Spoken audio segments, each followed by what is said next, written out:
बात को बहुत ध्यान से सुनना। श्रीपाद कह रहे भजन को इससे नहीं तौला जाता कि करोड़पति बन गए तो भजन का लाभ बहुत मिल गया, या भजन शुरू किया तो तुम दरिद्र हो गए। बोले देखो भजन फला नहीं, जिस दिन से वृंदावन गए सत्संग सुना उसी दिन से सब चौपट हो गया। दोनों बातें समझना। महारंकत्वे वा परम विभवे सिंगे पे है। अगर रसिकों के संग का रंग चढ़ेगा तभी इस मार्ग में चल सकते हो, नहीं तो फिसलन ही फिसलन है।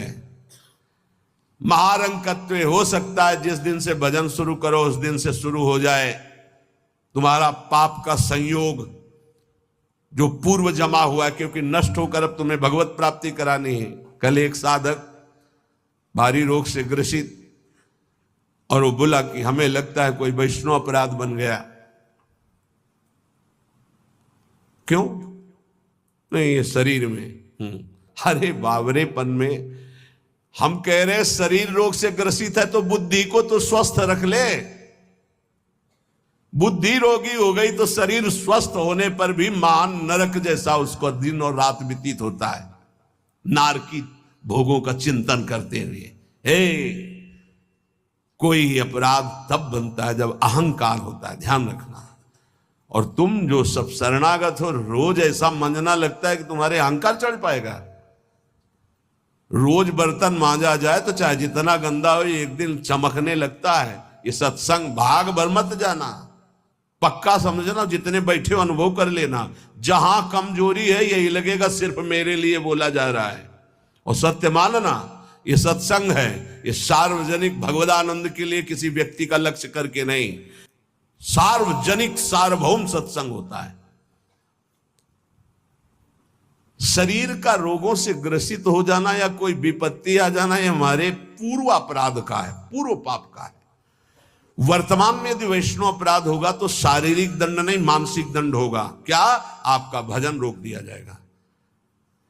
तत्कालिक आप बहुत शुद्ध वैष्णव पवित्र हृदय के हैं, अगर कोई त्रुटि हो गई तो तत्कालिक दंड मिलता है। खोपड़ी दीवाल में लग गई, चबेटा लग गया, दांत से जबान कट गई, अचानक कोई ऐसी घटना घट गई, थोड़ी मोड़ी चोट, ऐसा असाध्य रोगों का सृजन पूर्व शरीर रचने के पहले ही होता है, जो पूर्व पाप से है। आज हम भजन कर रहे हैं लेकिन पूर्व पाप रचित इसमें जो सृजन किया गया रोग वो पहले का है, आज से थोड़ी उत्पन्न हुआ है।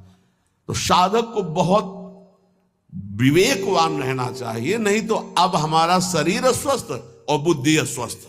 यही मूर्खता नहीं, शरीर स्वस्थ और बुद्धि स्वस्थ है तो हम परमानंद में मगन ठिंगे पे रखा है। हमारी बात को समझना।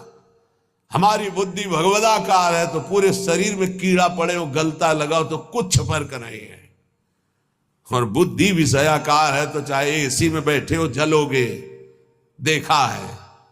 इन समस्याओं का समाधान करने के लिए ही अध्यात्म है, रुपया नहीं है, पद नहीं है। समस्त समस्याओं का समाधान अध्यात्म से होता है, विवेक से होता है। ध्यान दीजिए, परमार्थ पे चल रहे हो तो महारंकत्वे वा परम विभवे, हमारे कदम नहीं रुकेंगे चाहे हमें ऐसी परिस्थिति दे दी जाए कि भोजन के लिए भी तरसने लगे, और चाहे परम विभवे। ऐसा होता है, ये ना सोचे दोनों बातें होती हैं।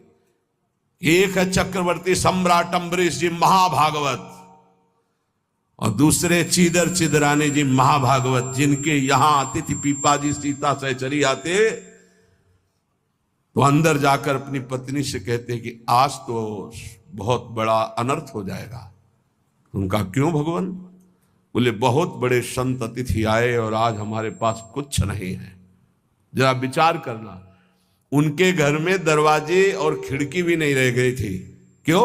संत आते तो खिड़की बेचे आए, 4 मुट्ठी चावल उबाल कर उनको पवा दिए, दरवाजा बेचे।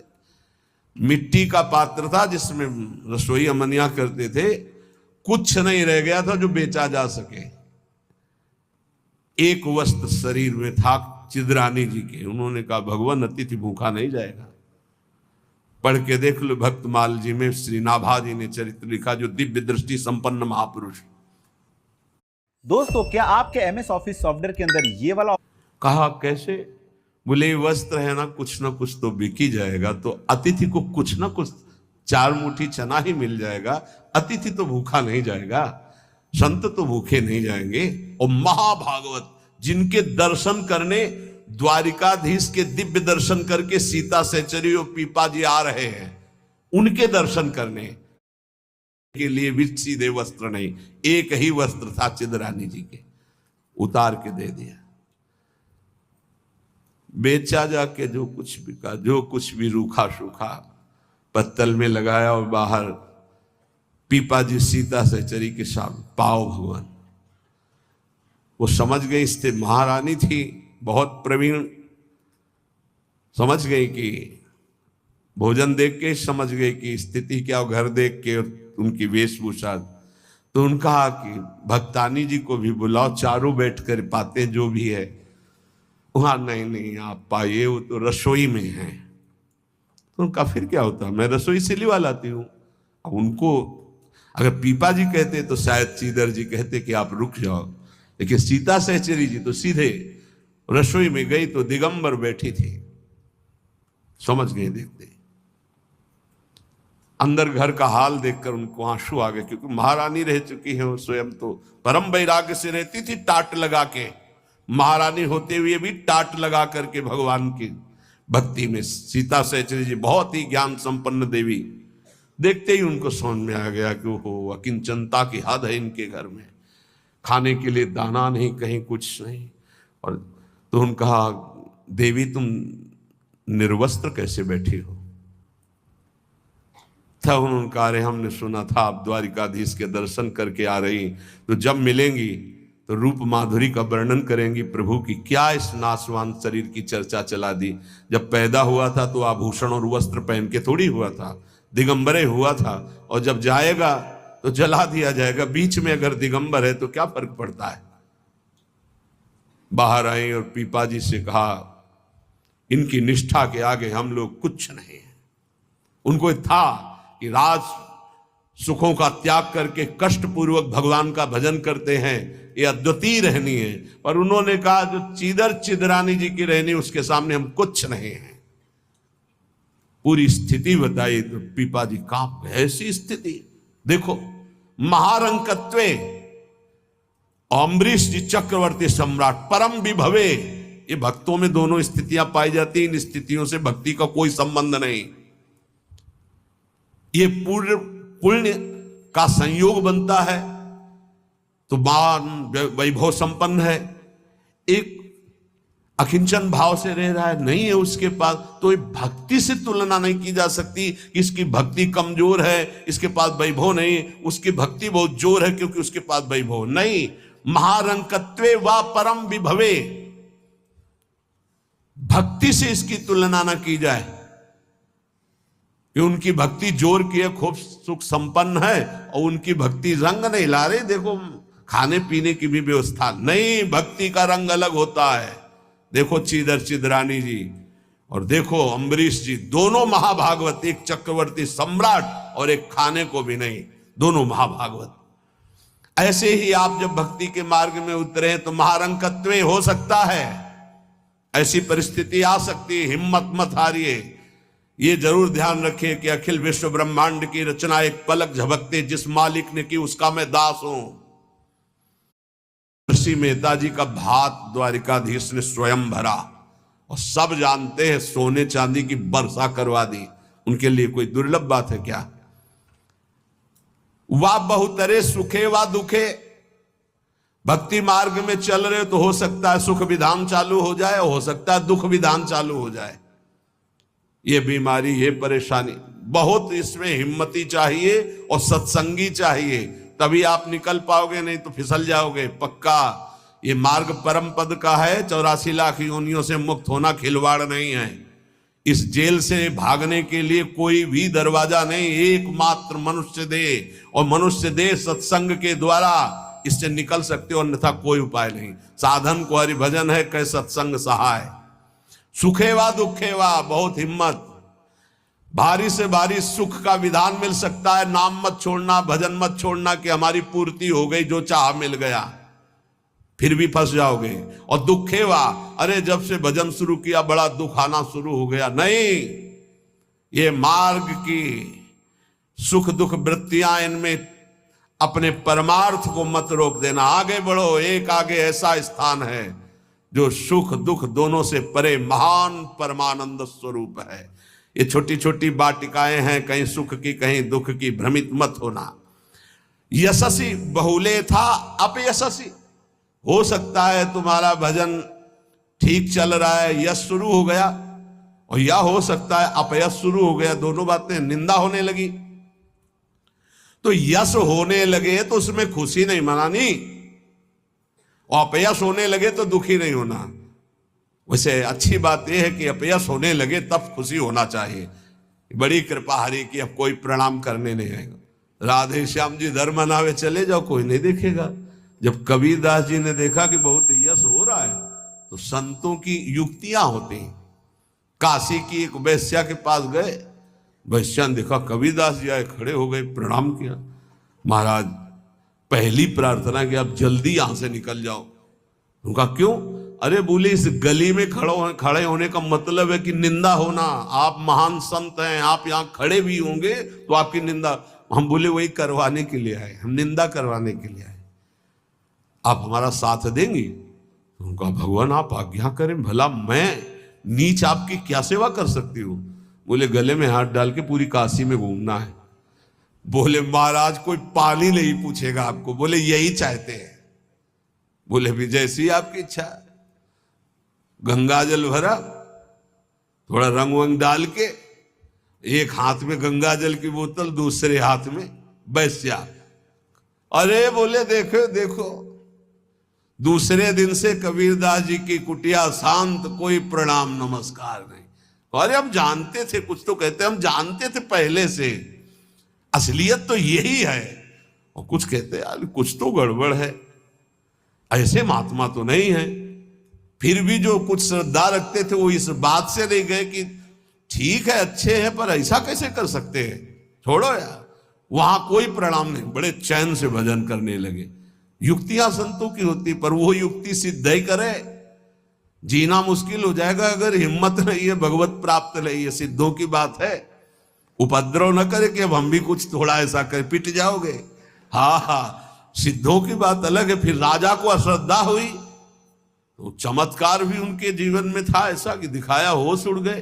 तो कहा भगवान वो, बोले वो जन साधारण की आंखों में धूल डालने के लिए बहुत एकत्रित हो गए, भजन में बड़ा विघ्न पड़ने लगा। तो यशस्वी बहुले था अपयशस्वी। देख लो भक्ति का मार्ग, आप खिलवाड़ मत समझो। महारंकत्वे व परम विभवे, मेरे कदम नहीं रुकेंगे, चाहे भिखारी बना के रखो, चाहे चक्रवर्ती राजा बना दो, सुख दे दो या भारी दुख दे दो, कदम नहीं रुकेंगे आपकी तरफ से। यशस्वी बहुले था अपयशस्वी, चाहे यशस्वी बना दो चाहे निंदा कराने, खूब निंदा कराओ, हमें मार निंदा हो तो भी हमारा मार्ग नहीं रुकेगा। आगे मणौवा लोस्ट्रे, चाहे मणि दे दो और चाहे माटी के घरौंदे पे रखो, हमें कोई फर्क नहीं पड़ता। महलों में रखो चाहे झोपड़ी में वास दो। सुहृदे परम व द्वेष्यति, सब लोग हमें प्यार करें या सब हमसे द्वेष करें, कोई फर्क नहीं पड़ता, हम अपने मार्ग पर चलेंगे। समा दृष्टि नित्यम मम भवति वृंदावन जुषहा, मैं ऐसी सम दृष्टि रख के चलूंगा। हे वृंदावन धाम, मुझे सामर्थ्य प्रदान करो कि मेरे कदम किसी भी स्थिति में लड़खड़ाए नहीं। ये बहुत बड़ी बात है। बिना इस बात के आए बात की बात में नहीं पहुंचा जाता।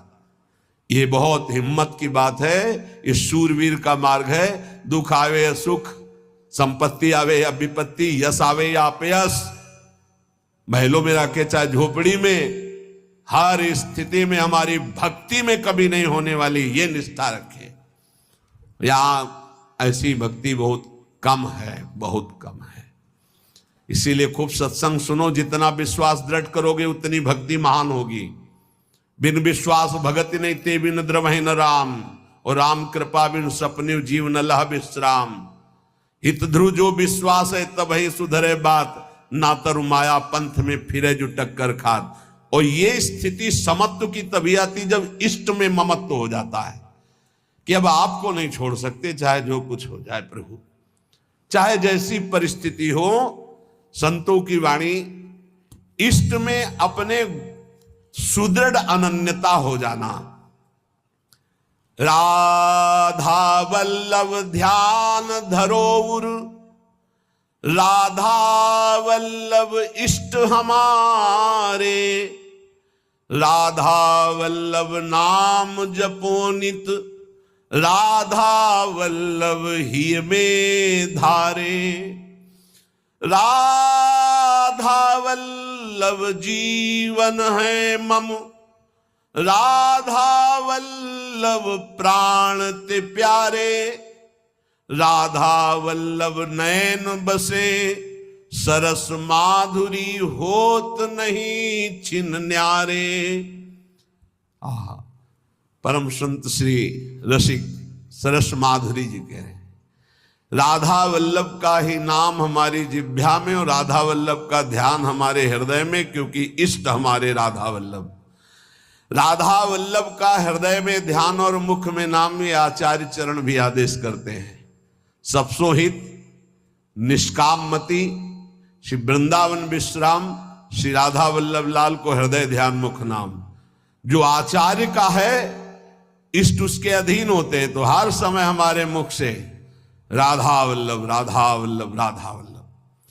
अब सेवक जी महाराज ने हा हरि रा राधा बा वृंदावन सा सहचरी, हरिवंश नाम में चारों की उपस्थिति पाई, इसलिए आदेश करते हरिवंश नाम विसरे न छिन्न, श्री हरिवंश सहाय बल, हरिवंश भरोसे भय निडर, नित गर्जत हरिवंश बल। इसलिए हम वृंदावन नित्य विहार रस के उपासक, आचार्य की आज्ञा और सेवक जी की आज्ञा दोनों मिलाकर, इसलिए हम हर समय जपते रहते राधा वल्लभ श्री हरिवंश, राधा वल्लभ श्री हरिवंश। इष्ट से हमारा इतना अपनापन हो जाए कि शरीर की परिस्थिति, कल हम किसी उपासक से कह रहे थे कि एक बार 24 घंटे में बैठ करके विचार करो, तुम्हारी दोनों आंखें फूट जाएं तो सोचो कैसा लगेगा। सोचो कैसा लगेगा, भय लगता है ना। तुम्हें कैंसर हो जाए तो कैसा लगेगा। अभी रिपोर्ट आ गई आपकी कैंसर है, बचने की संभावना है, अब कैसा लगेगा। किडनी फेल हो रही है, अब कैसा लगेगा। दिल में समस्या आ रही है, फेल होने वाला है, अब कैसा लगेगा। वो पहले ही सोच लो, पहले तैयारी कर लो, तो जब रिपोर्ट कभी आएगी तो तुम पहले ही तैयार रहोगे। और जब ये सोचोगे तो प्रियालाल से अपनापन जल्दी हो जाएगा कि यार सब धोखे का शरीर कभी छूट सकता है। यही चिंतन घोर वैराग्य में हमको जिलाया, यही चिंतन संसार से बिल्कुल अलग रखा, यही चिंतन सब संबंधों की धज्जियां उड़ा दी कि जब इसी का भरोसा नहीं तो किसका भरोसा करें। क्योंकि ऐसे तो उपासक को बहुत मगन होकर साधन में लगते देखते हैं, जब शरीर बीमार होता है तब जो चेहरे का रंग उतरता है वो हमें अच्छा नहीं लगता है। बहादुर होके मरने के लिए नहीं आए हो क्या। वृंदावन काहे के लिए आए हो। यहां जानते हो काहे के लिए आया जाता है। यहां मरने के लिए आया जाता है। मन मरा तन मरा सब मरने के लिए। मनई मारी तनहारी के वृंदावन में गाज। यहां चिदानंद रूप में हमें स्थित होना है, जिसमें कोई जुकाम बुखार किडनी लीवर है ही नहीं। ये सब नहीं है। खूब मीठा खाओ शुगर नहीं होगा, खूब पकवान खाओ लीवर नहीं खराब होगा ही नहीं, लीवर है। और खूब मिलता है 56 प्रकार के भोग, कहां श्री जी का उच्छिष्ट, श्री जी के समीप। अरे तभी तो कह रहे खूब नाम जप करो। ये तो बहुत घटिया शरीर है, बहुत घटिया शरीर है। और ऊपर से मार इसे सजाए हो, नहीं सजाए, इतना गंदा है। हम इसलिए कह रहे इसे थोड़ा वैराग्य धारण करो। कौन सा बढ़िया है, कौन सा बढ़िया इसमें क्या है इस शरीर में जो बहुत प्यार कर रहे हो। बस चमड़ी का ऊपर खेल है। तो अज्ञानी पुरुष चमड़ी से प्यार करता है, ज्ञानी पुरुष तो तत्व से प्यार करता है। शरीर बीमार हो गया तो तुम बीमार हो गए क्या भैया, पर चेहरा उतर जाता है, ये हमको अच्छा नहीं लगता। चेहरा प्रसन्न होना चाहिए कि अब जाने का नंबर आ रहा है, खुशी होनी चाहिए। जैसे नौ विवाहिता और गमन हो रहा है उसका अपने पति से मिलन के लिए, तो कैसा अपने परिवार को थोड़ा वियोग तो होता है, रोते माँ से बका, अंदर बड़ी खुशी रहती है। हाँ, यद्यपि हम सबको बहुत प्यार करते हैं, रोएंगे नहीं, नहीं हमारा भाव खराब हो जाएगा। हमारा रोना श्री जी के लिए होगा। जब उपासक को देखते कि अमुक रोग और चेहरा उतर गया, तो लगता है कि नहीं यार, सिंह का बच्चा नहीं है।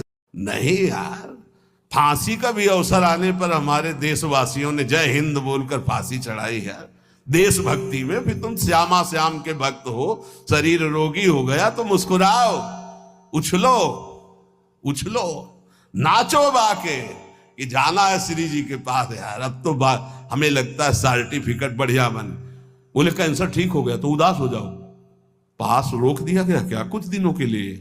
हम तो सोच रहे थे जल्दी मिलेंगे।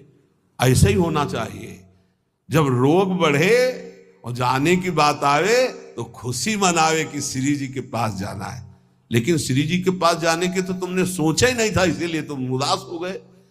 इस सत्संग को समझो, रोज अपने अंदर कोई ना कोई विचार करो कि अगर किडनी फेल हो गई तो, अगर दिल फेल हो गया, ये सब फेल होने वाले हैं तो तुम्हारा दिमाग सही रहेगा। नारायण स्वामी कहते हैं जो दो को याद करता है वो आगे बढ़ जाता है। एक तो श्री भगवान को मत भूलो, दूसरे मृत्यु को मत भूलो। मरना है, काहे को पाप कर रहे हो, काहे को उद्दंडता कर रहे हो, अधर्म आचरण कर रहे हो, जाना है यहां से।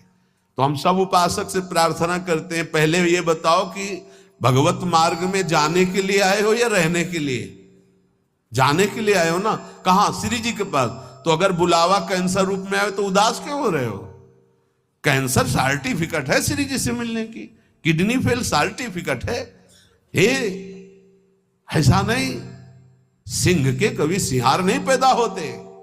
भगवत मार्ग के साधकों के अंदर कभी एक कायरता, मृत्यु का भय नहीं आता। मृत्यु का भय रोग आते ही तुम्हारे को भयभीत कर देगा कि हे अब तो क्या होगा। अरे अब वही होगा जो हम चाह रहे थे, अब श्री जी मिलेंगी पक्का। मस्ती छानी चाहिए, नाचना चाहिए श्री जी के पास। श्री जी से प्रेम नहीं है, शरीर से प्रेम है, सच्ची मानना। और ये हो गया रोगी तो अब चेहरा उदास हो गया, क्यों? क्योंकि गया हमारा सुख, यही सुख था हमारा। इसीलिए रोज सत्संग में कह रहे ये कुछ नहीं है, ये मलमूत्र का भांड है, इसमें कुछ प्यार मत करो, कहीं सुख नहीं है, केवल तुम्हें पागल बना रही माया, पागल समय नष्ट करवाया जा रहा है, तुम्हारा भगवत चिंतन छुड़ाया जा रहा है। वो देख के मुस्कुरा दिया, पूरा चिंतन गया। और हमारी श्री जी मुस्कुरा रही, तुम्हें उधर नहीं दिखाई दे रहा है?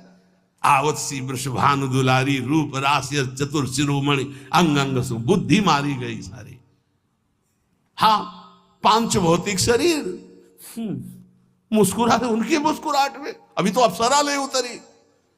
विचार करो, देवलोक भूलोक रसातल, सुन कवि कुल मत डरिए, सहज माधुरी अंग अंग की कह कासो पट दे। जिनकी मुस्कुराहट में लाल, वो हमारी स्वामिनी हो यार। ऐसी श्री जी के शरणागत होकर किसी की मुस्कुराहट, त्रिभुवन में कोई पैदा नहीं हुआ कि मुस्कुराहट हमारी श्री जी की प्रभाव जो डालती उससे कोई अलग प्रभाव डाल सके। क्यों आपको डालती? क्योंकि श्यामा श्याम की अनन्यता नहीं। गावे श्यामा श्याम को, ध्यावे श्यामा श्याम,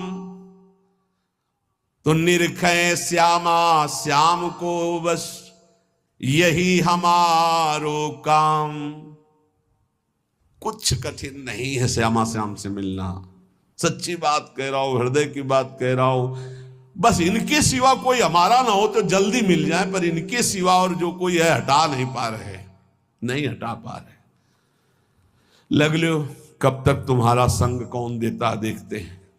मात तात सुतदार देह में मति अरुझे मति मंदा, हित किशोर को है चकोर तो लखी वृंदावन चंदा। कोई तुम्हारा नहीं प्यारे। जिस दिन हृदय में आ जाएगा श्यामा श्याम के सिवा कोई नहीं है, तो सच्ची मानिए ये गलवैया दिए मुस्कुराते आपको आकाश में देखोगे तो आकाश में, धरती में देखोगे तो धरती में, दसों दिशाओं में जिधर दृष्टि जाएगी यही आएगा, निहाल हो जाओगे। बहुत रिझवार ठाकुर है जुगल सरकार, बहुत रिझवार। ये जो हम बोल रहे हैं ना, पक्की बात समझ, बहुत रिझवार हैं पर आपका कोई है इसीलिए वो सामने नहीं आ रहे। जिस दिन आपके हृदय में कोई नहीं होगा उसी दिन, हाँ, यह जोरी अविचल वृंदावन नाही नान सो काज। बोले गावे श्यामा श्याम को ध्यावे श्यामा श्याम। श्यामा श्याम कैसे बसे होते हैं? यही है, बिल्कुल यही है। बस तुम्हें दिखाई इसलिए नहीं दे रहे कि तुम्हारा कोई हृदय में और है। नहीं, जैसे ये कैमरा खड़ा है ना, देखो जुगल कैमरा खड़ा है, ऐसे गलवैया धारे खड़े हैं, तुम्हें कैमरा नजर आएगा और यहीं वो खड़े हैं। बस अपनापन केवल उनसे हो, सच्ची माने वो देख देख के मुस्कुरा रहे हैं। बस ये जरूर है कि तुम्हारे ऊपर कृपा दृष्टि हो चुकी है, बस तुम अपनी कृपा कर लो। इनके सिवा किसी को अपना मत मानो, बहुत जल्दी दर्शन हो जाएंगे, बहुत जल्दी। जिस समय जीव के हृदय में केवल ये, बस आपके सिवा कोई, उनको समझाने की जरूरत नहीं, सफाई देने की जरूरत नहीं, वो इंतजार कर रहे हैं केवल इसी बात का कि संत संग से, गुरु कृपा से तुम सब संबंधों का, सबकी ममता ताक बटोरी, मम पद मन ही बांधी बरडोरी। बस केवल इतनी साधना है, बहुत जल्दी लाभ प्राप्त हो जाएगा, बहुत जल्दी। ओ ध्यावे श्यामा श्याम, तो निरखें श्यामा श्याम को, यही हमारो काम, यही हमारो काम। नाम दंपति लो लागी, निज सेवा सुख रंग महल लीला अनुरागी। सरस माधुरी रंग रंगे, मदमाते डोले, और मिले रसिक सजाती संग खोल, अंतर ते मृदु बोले। अगर सजाती रसिक जन मिल जाए तो प्रेमी जनों का हृदय खुलकर उनको प्रेम रस में डुबोता है। नहीं तो रात दिन अपने श्यामा श्याम का गायन, उन्हीं में चित्त को डुबोना। अब जो भजन नहीं कर रहे, संसार के राग रंग में मगन है, भोगों में, उनको ये समझना चाहिए कि ये ना भोग रहेंगे ना आपका शरीर रहेगा। बार बार इसीलिए समझा रहे कि यही हमारी भगवत विमुक्ता श्यामा श्याम के सम्मुख नहीं होने दे रही। जगत में रहना है दिन चार। एक बड़े जमींदार थे, उस समय मोटरसाइकिल नहीं निकली थी। साइकिल आ जाती थी गांव में तो 20 लोग देख ले जाते थे। नई साइकिल आई उनके, तो नई साइकिल लाए थे। पान की दुकान में साइकिल चढ़े हुए गए और बोले पान लगाओ। बोले देखो तुम लगाओ, हम लौट के आ रहे हैं। और जो उन जिनसे मिलने जाना था 5 मिनट की बात थी, वहां मिलने गए, साइकिल खड़ी करके उतरे,